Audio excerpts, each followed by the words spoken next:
IFAB has just introduced one of the biggest rule changes in years. From next season, goals could be disallowed even before the ball is kicked from a corner. VAR will have greater powers to intervene, and certain teams that use it as a tactical weapon could come under serious scrutiny. So what exactly is the new rule? Why are people calling it the anti-Arsenal law? And how could it completely change set-piece football forever? Let's break it down. The new law focuses on what football authorities call illegal blocking.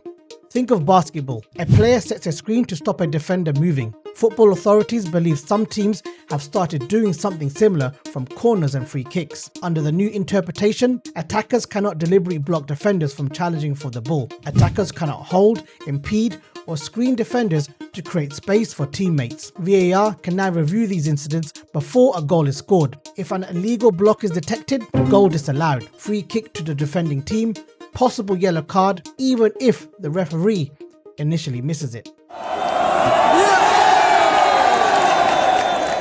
Let's be honest, this isn't officially aimed at Arsenal, but Arsenal are the team everybody immediately thought about. Why? Because under Mikel Arteta and set-piece coach Nicolas Jover, Arsenal became arguably the best set-piece side in world football. They turned corners into a weapon. Defenders were constantly dragged around. Goalkeepers were crowded. Attackers occupied markers. Space was created everywhere, and it worked brilliantly. Over recent seasons, Arsenal have consistently ranked among the Premier League's most dangerous teams from corners and indirect free kicks. Opposition managers repeatedly complained that Arsenal pushed the boundaries of what was legal. Some called it clever, others called it obstruction. Now IFAB appears determined to stop what they see as excessive blocking tactics. Let me give you some examples. Scenario 1. Corner comes in. Gabriel attacks the near post. Another Arsenal player stands directly in the path of Gabriel's marker. The defender can't reach the ball. Gabriel scores. Under previous interpretations, the goal probably stands. Under the new rule, VAR reviews the block. Goal potentially disallowed. Scenario 2. A defender is tracking Saliba. An attacker deliberately steps across him. Saliba gets the free header, ball in the net. Then VAR intervenes. Referee sees the blocker prevented the defender competing fairly. Goal chalked off. Scenario 3. Goalkeeper crowded at a corner. Two attackers deliberately prevent him moving towards the ball. Goal scored. Again, VAR can now become involved. The goal could be cancelled. So, why did IFAB do this? Football lawmakers say they want fairer contests, less wrestling, less blocking, more emphasis on actually winning the ball, instead of winning physical battles before the ball arrives. Their argument is simple. If a defender can't challenge because someone illegally blocks him, this isn't football, that's obstruction. The concern has grown as clubs have become increasingly sophisticated with set-piece coaching.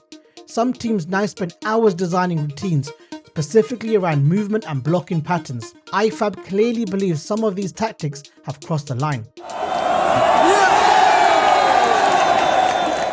Here's where things might get interesting. Many fans think this is incredibly subjective. What exactly counts as a block? What counts as natural movement? What counts as obstruction? Two referees could easily see the same corner differently, and that's where the controversy starts.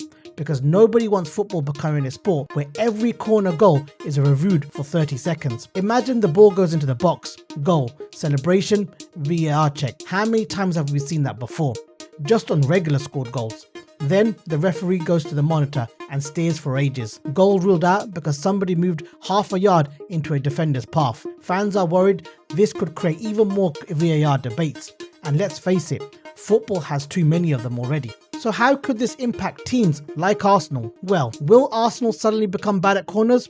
Absolutely not. They have outstanding delivery, outstanding aerial players, outstanding routines, but they may have to adapt. Some of the screening and blocking movements that help them create space could carry greater risk, and once referees start looking for something, they usually find it. That's a big problem. That's why Arsenal supporters are nervous. Not because Arsenal cheat, because Arsenal have probably mastered these grey area tactics better than anyone else. So finally, whether you think that this is fair or not, football is changing. The days of attackers wrestling defenders, blocking runs and crowding goalkeepers without scrutiny could be coming to an end. Arsenal aren't the only club affected, but they are undoubtedly the club everyone immediately thinks about. That's why this became known as the anti-Arsenal law. The question is now simple. Will this make football fairer, or are we about to see even more VAR controversy every time a corner finds the back of the net? Let me know. Let's start a discussion. Is this a good rule change, or has football gone too far? And remember, please like and subscribe, and I'll see you on the next one.